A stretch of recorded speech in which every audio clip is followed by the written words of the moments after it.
nosotros no hacemos juguetes, nosotros creamos juguetes, que es distinto. Que si te va la marcha es tu sitio, si no te va la marcha, estoy de acuerdo. Próxima parada cuando es que me bajo, ¿no? En ese momento la logística cambió de jefe. Nunca antes la palabra logística había salido tantas veces en un telediario. Hay una realidad que es el tema ecológico. Entonces, hoy en día yo creo que el negocio de proximidad va a tomar más fuerza y es posible que el Made in China, que hoy no le guste a un americano por un tema político, mañana no le guste a un cliente. Nos han lanzado un mensaje para decir, producir lejos tiene riesgos. Hay un punto que para mí tiene un riesgo enorme, es que nosotros hemos visto la debilidad que tenemos. O sea, estamos en manos de cuatro. La arma más económica que tiene la industria es la productividad. Bueno, muy buenas tardes. Nuevo episodio 2 de Va de Logística.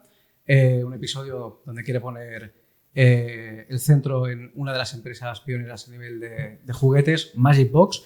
Y hoy estamos con Marcel Feliu, director de operaciones de Magic Box. Bienvenido, Marcel, a Va de Logística. Gracias y a vosotros por la visita. Nada, es para mí un placer poder tenerte aquí. Hemos compartido muchos momentos y creo que va a ser una muy buena entrevista. Alguien que tenga, que tiene toda tu capacidad de análisis que hemos ido hablando en multitud de ocasiones. Y sí que me gustaría empezar, Marcel, que nos expliques un poco quién es Marcel Feliu. ¿Cómo acabó en logística? Explícanos un poquito sobre ti. Más que soy yo, no. Bueno, yo soy una persona que ha estado siempre muy vinculado al tema de la supply chain.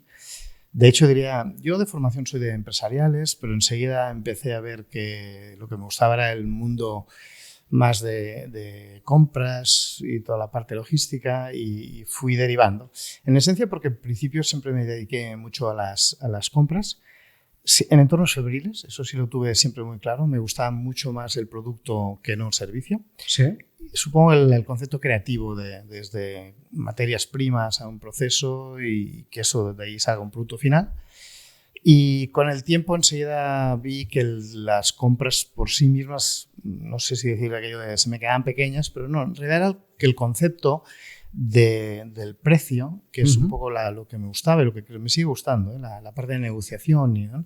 Fue derivando a los costes. Y ahí es donde vi que las compras quedan cortas, porque en realidad tú compras un producto que tiene un precio, pero al final, sobre todo con la internacionalización del producto al mundo mundial, implica que tienes unos costes añadidos a nivel de transporte, de logística, de aduanas, de seguros, que determina el precio final del censo.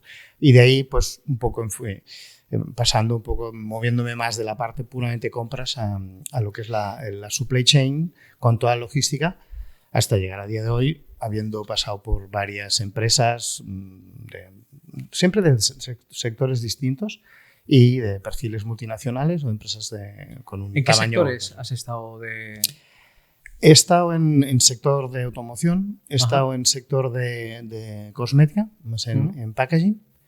He estado en el sector de papelería, material de oficina y encendedores y ahora en el sector de juguetes. Muy bien. ¿Cómo acabas en juguetes? Bueno, supongo que lo que decías, no es solo comprar, sino qué hay detrás de esas compras, ¿no? Esa parte creativa. Yo creo que estás en un lugar donde podemos ver que creatividad hay bastante, con todos los cacharritos que crees que son, la verdad que son una pasada, y que cuando tú me explicas un poco cómo se hace, no solo la parte creativa, que creo que al final eso es... Bueno, es una característica nuestra. Realmente nosotros no hacemos juguetes, nosotros creamos juguetes, que es distinto, porque la empresa, más de la mitad de la empresa es de creativos y nosotros no trabajamos con licencias de nadie ni con productos de nadie, todo es creación nuestra. Y bueno, antes me preguntabas cómo acabé aquí. Bueno, eso a veces el azar te lleva, pero sí que es verdad que hay una parte importante, al menos en mi caso, yo no sé los demás, pero yo trabajo muy a gusto cuando el producto me lo hago mío. Y este es un producto muy fácil de hacerte lo tuyo. Entiendo que es una cosa que, aunque si has tenido niños, si tienes niños, si estás un poco relacionado, es un tipo de producto muy, muy creativo. Y diría que además el sector del juguete en general, que yo no conocía, porque yo estoy aquí desde hace 6 años, tiene algo que es muy inherente en la logística, en el supply chain. Suele tener varios lanzamientos al año, lo que implica que hay una estacionalidad de producto que si no te va la marcha, aquí estás muerto. Y al revés, si te gusta la actividad y te gusta un poco este nivel de dinamismo, pues esa es tu empresa. Bueno, yo creo que la logística, y luego hay diferentes sectores, ¿no? Pero yo creo que sí que es cierto que si te va la marcha es tu sitio. Si no te va la marcha, estoy de acuerdo. Próxima parada cuando es que me bajo, ¿no? Sí, estoy de acuerdo. Dentro de toda tu carrera, que la verdad que es una carrera profesional por empresas importantes, donde estás hoy, lo que habéis conseguido crear con esta marca en los últimos años, el posicionamiento, ¿cómo destacarías o qué papel crees que juega la logística dentro de todo lo que es el lanzamiento de productos o en el core de una propia empresa?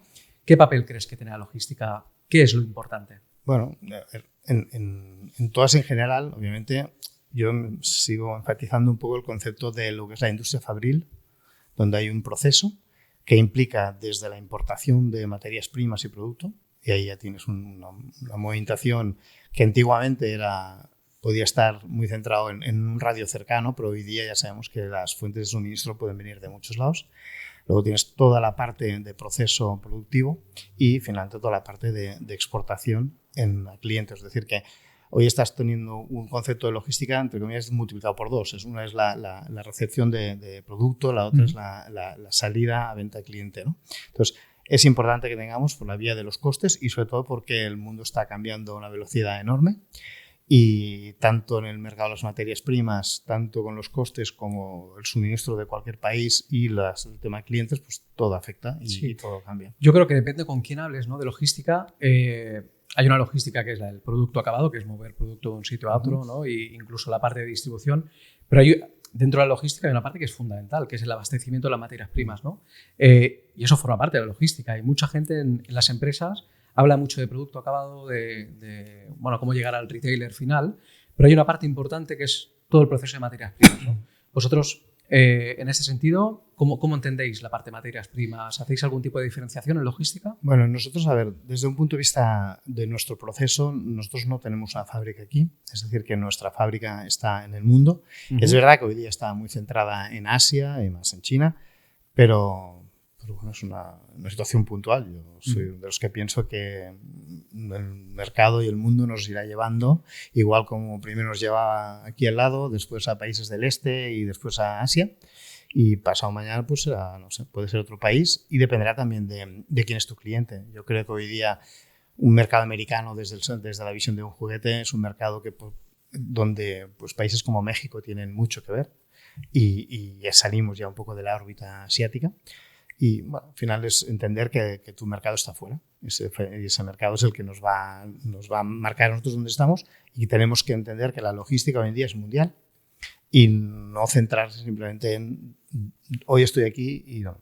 Bueno, yo creo que desafortunadamente hemos visto ahora con el tema del COVID, el mundo es tan cambiante y nos puede dar tantas sorpresas que más vale estar preparado. Sí, yo creo que todo es cambiante, o sea, yo creo que la volatilidad forma parte del día a día. El escenario actual yo creo que es totalmente incierto, o sea, cuando todo estaba preestablecido y normal, hoy es totalmente distinto. Hemos tenido pues, situaciones importantísimas en logística que han creado disrupciones muy importantes, como fue el COVID en pandemia, ¿no? Es decir, cómo te para todos los planes que tienes a nivel de sociedad, pero también a nivel de logística, ¿no? La repercusión que eso tiene y cómo, a partir del COVID, ¿cuál es tu opinión? Es decir, ¿cómo cambia la logística después del COVID? ¿Qué se tiene que plantear la empresa? Bueno, yo diría que obviamente el COVID para mí marca un antes y un después en el mundo de la logística. Supongo que si miras hace años atrás, pues habrá, no sé, quiero pensar, no sé, la entrada de los acuerdos de Schenker, con el proceso aduanero, con todo. O sea, hay una serie de hitos a lo largo de los tiempos que han marcado y obviamente el COVID es una de las cosas que ha marcado. Es verdad que en la mayoría de los casos en un efecto muy negativo, pero también es verdad que si queremos positivarla, hay aspectos, por ejemplo, yo creo que nunca antes la palabra logística había salido tantas veces en un telediario. Es cierto. Entonces, nunca antes el personal incluso de logística había tenido la notoriedad que puede tener a día de hoy. Y nunca antes un proceso que era como la cocina, que nadie estaba muy atento, hoy es importante, porque todo el mundo entiende no solamente por un tema de costes, porque hemos vivido unas locuras que no habíamos visto nunca. Sobre todo la parte marítima. En toda mi experiencia no había visto nunca.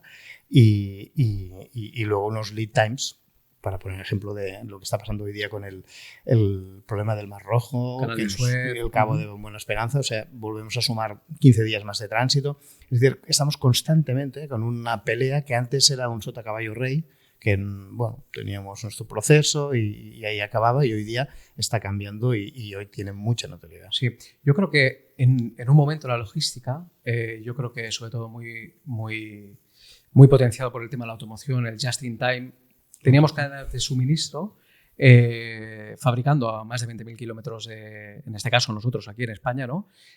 Fabricando a más de 20.000 kilómetros con cadenas de suministro que prácticamente iban a la semana. Es decir, cualquier disrupción que tenías en el tipo de tránsito, en cualquier proceso productivo, tenía serios problemas, ¿no? Para llegar pues a cadenas de montaje o desabastecimiento, ¿no?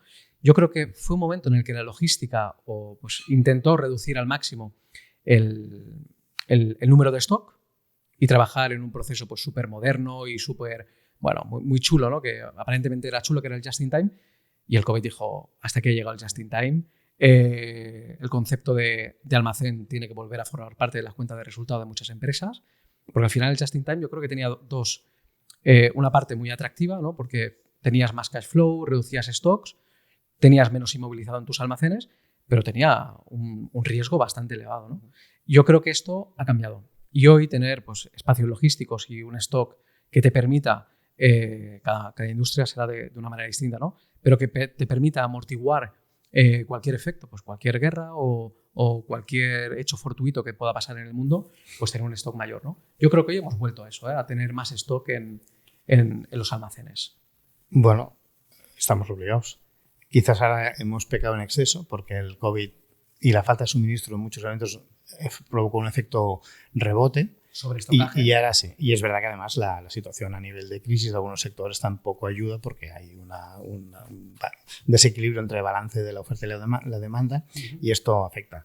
Pero sí me gustaría que tú has comentado algo que para mí es importante. Yo creo que en los conceptos de logística, al momento que entró todas las terminologías japonesas y toda esta manera de trabajar muy al just in time, en ese momento la logística cambió de jefe. La logística pasó a tener un jefe que era el director financiero. Totalmente. Y ese director financiero es el que en ese momento tú no movías kilos, movías dinero. Tú no tenías en almacenaje pallets, tenías dinero.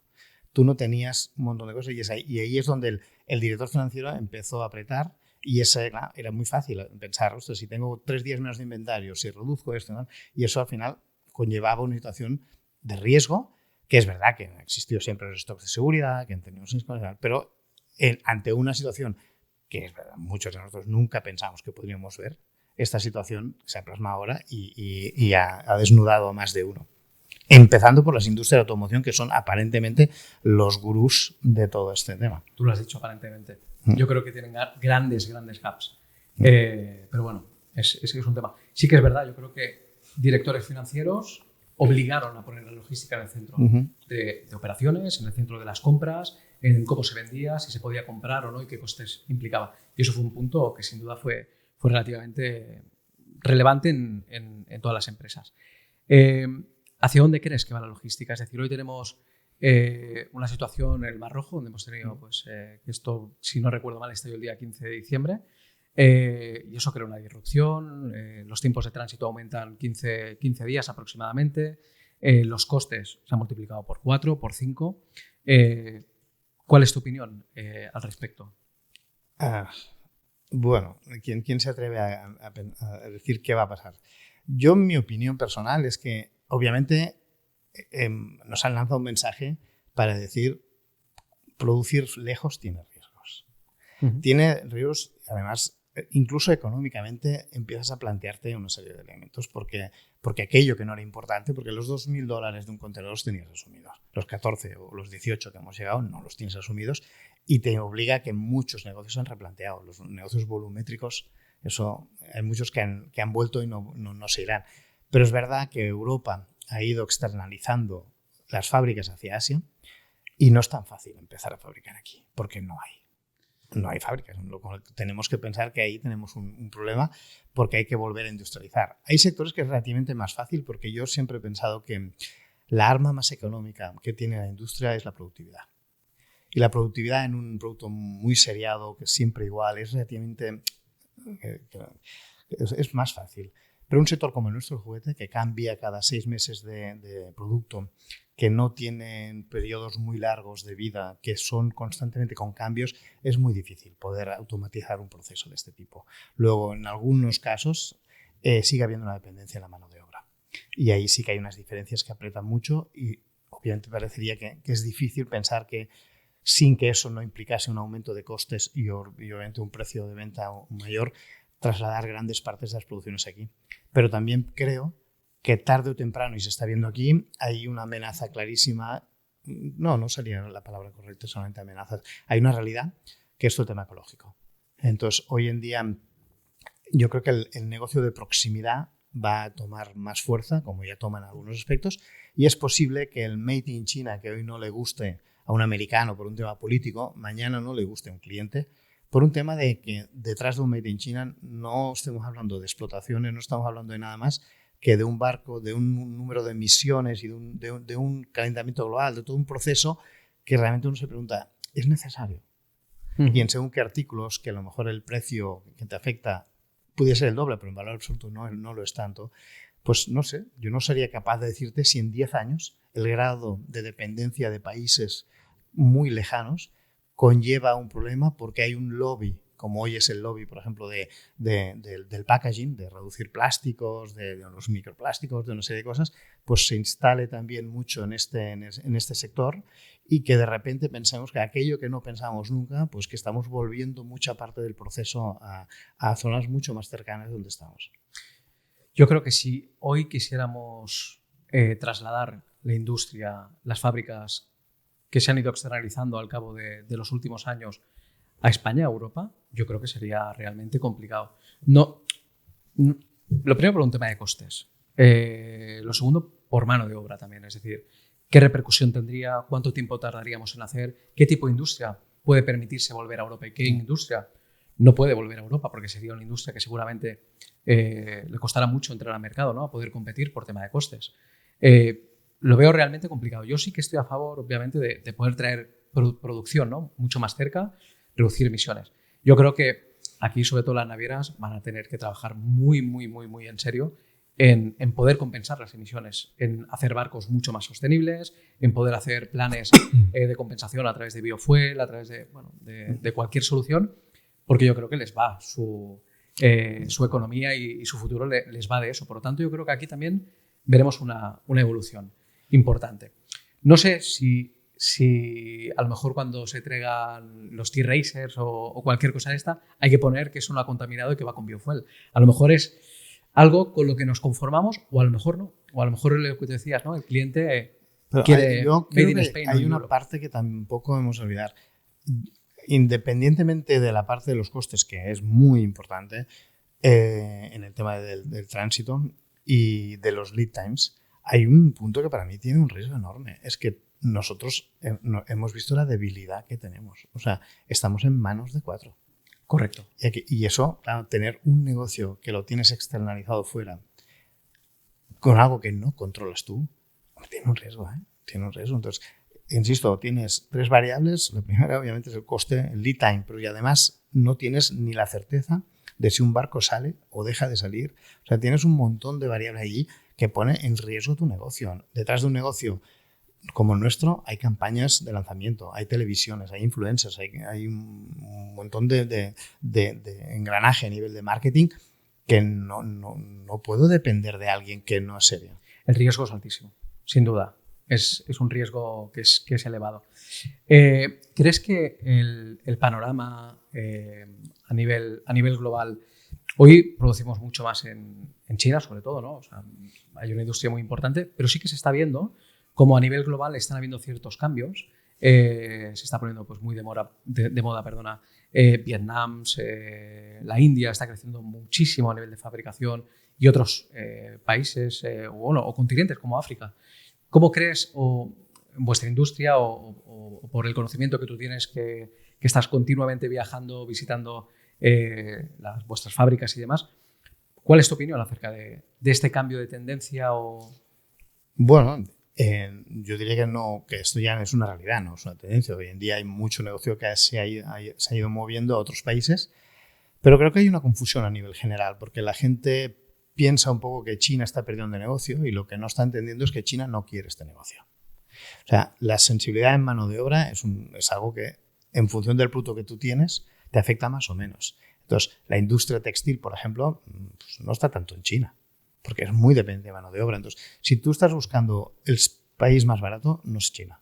O ya no es China, ya no se ha quedado. Entonces, ¿qué ha pasado? Que ha habido un movimiento de producto que ha ido saliendo de China. Pero es que nos pasa un poco, yo creo que la gente debería un poco pensar lo que está pasando. Ya no hace falta pensar en grandes países. Aquí en España, nosotros hemos vivido un país que cuando yo era pequeño mis abuelos iban a la vendimia en Francia y hoy no coge una fruta ningún español. Cuesta ver un restaurante con gente de aquí, cuesta ver un taxista de gente de aquí. Es decir, que hay una evolución en esta situación. Pues China no es una excepción. China está evolucionando y hay una serie de productos que o hay un tipo de trabajo que ya no quiere hacer o no necesita hacer de una manera tan directa, toda vez tiene un consumo interno muy importante. Entonces, China apuesta por la tecnología, por una serie de procesos mucho más automáticos y esa parte que se está yendo no la está echando en falta. Podría, pero no, seguramente no es la parte que le interese en este momento recuperar. A ellos les interesa fabricar coches eléctricos, iPhones, una serie de cosas, pero valor es posible, añadido. exacto, con valor añadido, que es normal en la evolución de esto. A partir de aquí, pues sí, se está yendo producto y muchos procesos a Vietnam, pero en Vietnam está liderada por chinos, también os lo digo, ¿eh? Detrás de mucho fabricante de esto hay de esto. Las materias primas, el proceso, hay mucha parte que viene de China. O sea, no penséis que China pierde tanta. Con África a nivel construcción, obra civil, tiene muchísimo peso China. La India es sumamente dependiente a nivel de materias primas de otros sitios. Sí, hay una evolución, pero yo creo que hay negocio para muchos y creo, como te decía, que el concepto de que China pierda peso es verdad, pero no creo que lloren mucho por esta parte que están perdiendo. Yo opino igual. Yo estuve allí hace un año aproximadamente y de lo que a mí, era la primera vez que iba, ¿eh? De lo que a mí me contaron que era China, gente que había estado hacía años y tal, hostia, yo llegué y vi un nivel de vida muy europeizado. Bueno, yo creo que es, China, como todos los países, que también afecta, pero cuando la gente habla de un genérico como China, todo lo que es la costa, lo que puede ser desde Beijing a Shanghai, a Guangzhou, a Hong Kong, todo eso, ¿no? Y lo que es el interior son dos países. Son dos países. Entonces, los que soléis ver un Shanghai, por ejemplo, es que eso es ver París, eso no hay diferencia. Totalmente. Entonces, el countryside, llaman ellos, esa parte, ahí sí que veis unas diferencias de esto, pero aún así también hay una evolución. Hablamos, sobre todo ahora nos hemos enfocado un poco más en la parte más internacional, pero yo creo que tenemos también retos importantísimos en Europa a nivel de distribución. Estamos escuchando continuamente falta de camioneros, tenemos realmente problemas para encontrar personal cualificado en logística. ¿Cómo os enfrentáis a esta situación vosotros? ¿Cuál es vuestro punto de vista? Bueno, es un poco lo que veíamos antes, ¿no? O sea, es verdad que tenemos la ventaja que podemos tener personal cada vez mejor cualificado en una empresa, que eso es importante. Mi generación no teníamos estudios claramente universitarios de temas de logística. Hoy en día hay un montón de sitios con un nivel de calidad y tienes personal muy preparado. Luego, evidentemente, la experiencia en logística es muy importante, pero al menos tienes ya una formación académica que te permite conocer de antemano un montón de cosas. Pero después hay realidades. En realidad, tú has marcado una que es muy importante. O sea, el tema del transporte terrestre, hay un problema enorme. No hay choferes. Pero es verdad que seguramente pues se va a querer potenciar el tema del tren, se va a querer potenciar algún elemento distinto que vayan paliando esta situación. Porque lo que sí parece claro es que, como decía antes, este es otro de los trabajos que el europeo ya no quiere hacer. Total. No quiere hacer. Hombre, es que si te paras a analizar, hostia, es un trabajo bastante complicado, ¿eh? O sea, camioneros, ponerte como chofer internacional. Nosotros, yo donde trabajo, tengo la suerte de poder ver un montón de transportistas que vienen y dices, hostia, es que no es una vida fácil, ¿eh? Tú te vas a las 8 de la noche para tu casa después de salir de trabajar y hay alguien que está durmiendo en una cabina, ¿no? Yeah. Y que no tiene nada abierto. O sea, en el polígono donde están, que no puede mover el camión, no tiene nada abierto. Entonces, hostia, esa persona come, se tiene que, bueno, pues en algunas empresas sí que hay duchas y tal, pero es que es complicado. Yo entiendo que muchísima gente no quiera hacer esta faena, porque es que no es bonita. O sea, yo creo que hay una parte muy bonita del camión, de conducir, del sentimiento de libertad y tal, pero aunque esté relativamente bien remunerado, es sacrificado. O sea, pero piensa que, por ejemplo, yo recuerdo mucho en una época profesional mía que tenía mucha vinculación con Alemania. Allí todos los camioneros eran polacos, la mayoría de ellos. Era porque eran los de la Europa del Este, veníamos. ¿Ves a Polonia hoy? Es que no tiene nada que ver. O sea, Polonia hoy es un país con una fuerza muy emergente, con un nivel de vitalidad bestial. Y en Alemania no quedó un camionero polaco. Inglaterra, con el Brexit, ha hecho lo mismo. Los ha echado a todos. Entonces, acordaos que Inglaterra tuvo hasta el problema aquel de las gasolineras, que tenían que ir hasta los del ejército, porque de un día para otro desaparecieron toda esta gente. Entonces, bueno, la logística ahí tiene un problema. Está claro, porque tiene que aprender a mover en base a algo que de momento hoy no está funcionando, que es el tema del tren, por ejemplo, ¿no? Sí. En el tema del tren, yo creo que se tiene que potenciar, pero vamos demasiado lentos. No hay una evolución clara, creo que no hay sinergias suficientes como para poder desarrollar bien una red ferroviaria. Hoy en España solo únicamente se suben al tren el 4% de las mercancías. Hay objetivos que dicen, a ver si llegamos al 10%. Hostia, es que hagamos más cosas más rápido y sobre todo con mayor colaboración de todos los actores, ¿no? Sentar en una mesa y poder decir, oye, pues... Pero el problema que tenemos que, mi opinión es que si tú ves un poco el papel de la Unión Europea hoy día, es un papel muy bajo en lo que sería como actor a nivel de líder mundial. Pero ha tomado un liderazgo, que es el tema de la ecología y de todo el proceso un poco de conservación de la naturaleza.